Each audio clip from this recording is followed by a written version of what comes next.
नूह की कहानी। यहोवा ने देखा कि मनुष्यों की बुराई पृथ्वी पर बढ़ गई है और उनके मन के विचार में जो कुछ उत्पन्न होता है वह निरंतर बुरा ही होता है। और यहोवा पृथ्वी पर मनुष्य को बनाने से पछताया और वह मन में अति खेदित हुआ। नूह एक धर्मी पुरुष और अपने समय के लोगों में खरा था और नूह परमेश्वर ही के साथ चलता रहा।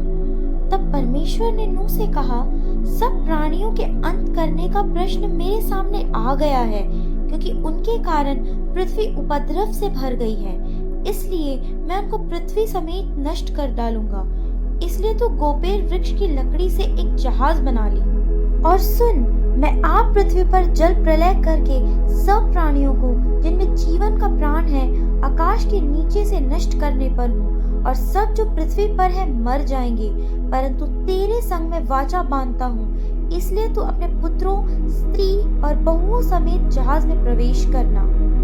और सब जीवित प्राणियों में से तू एक एक जाति के दो अर्थात एक नर और एक मादा जहाज में ले जाकर अपने साथ जीवित रखना।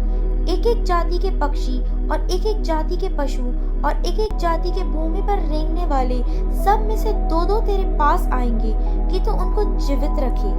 और भांति भांति का भोज्य पदार्थ जो खाया जाता है उनको तू लेकर अपने पास इकट्ठा कर रखना, जो तेरे और उनके भोजन के लिए होगा।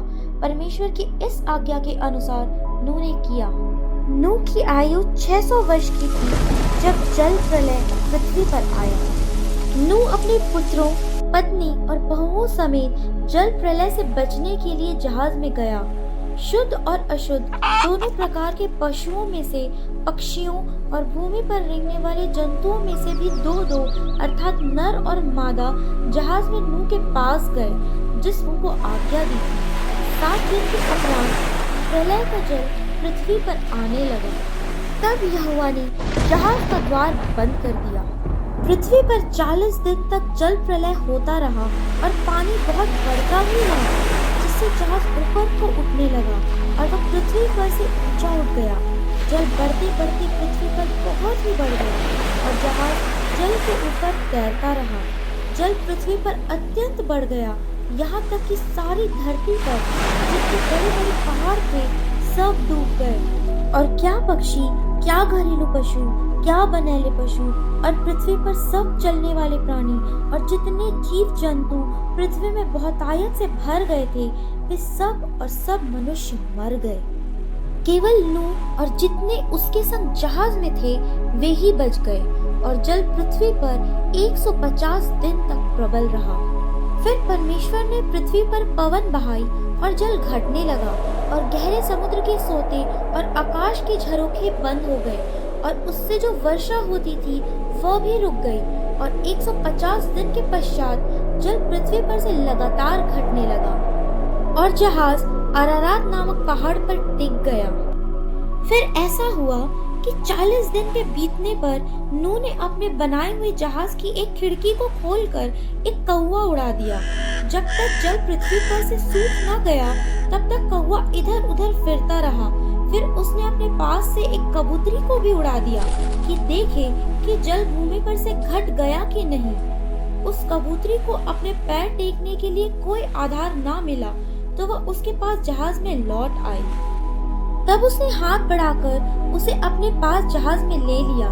तब और 7 दिन तक ठहर कर उसने उसी कबूतरी को जहाज में से फिर उड़ा दिया। और कबूतरी सांझ के समय उसके पास आ गई तो क्या देखा कि उसकी चोंच में जैतून का एक नया पत्ता है।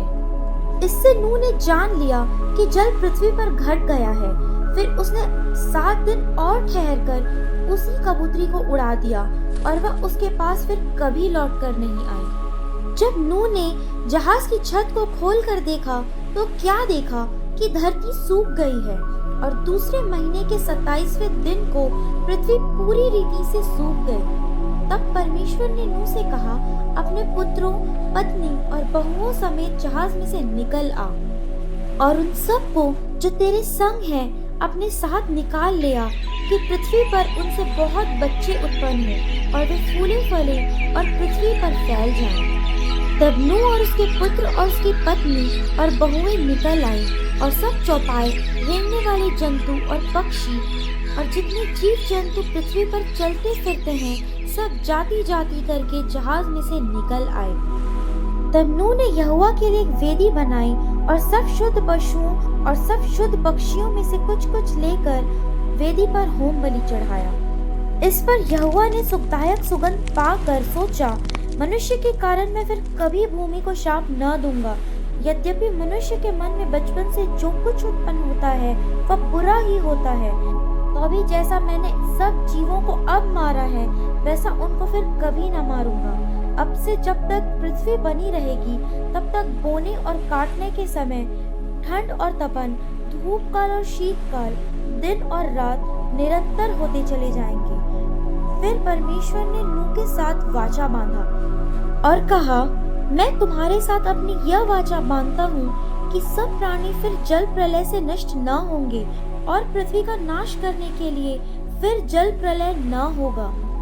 फिर परमेश्वर ने कहा, जो वाचा मैं तुम्हारे साथ और जितने जीवित प्राणी तुम्हारे संग हैं उन सब के साथ भी युग युग के पीढ़ी के लिए बांधता हूँ, उसका यह चिन्ह है, मैंने बादल में अपना धनुष रखा है, वह मेरे और पृथ्वी के बीच में वाचा का चिन्ह होगा।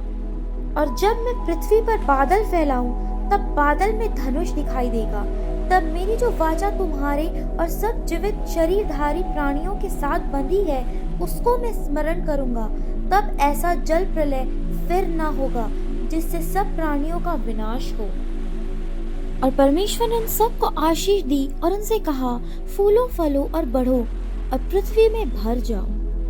अगर आपको हमारी ये वीडियो पसंद आई तो इस चैनल को सब्सक्राइब करके हमारी पहल में जुड़ सकते हैं। हमारी यही कोशिश है कि इन कहानियों के माध्यम से हम लोगों तक बाइबल की बातें पहुंचा सकें और आप हमको सपोर्ट भी कर सकते हैं गूगल पे पर। धन्यवाद।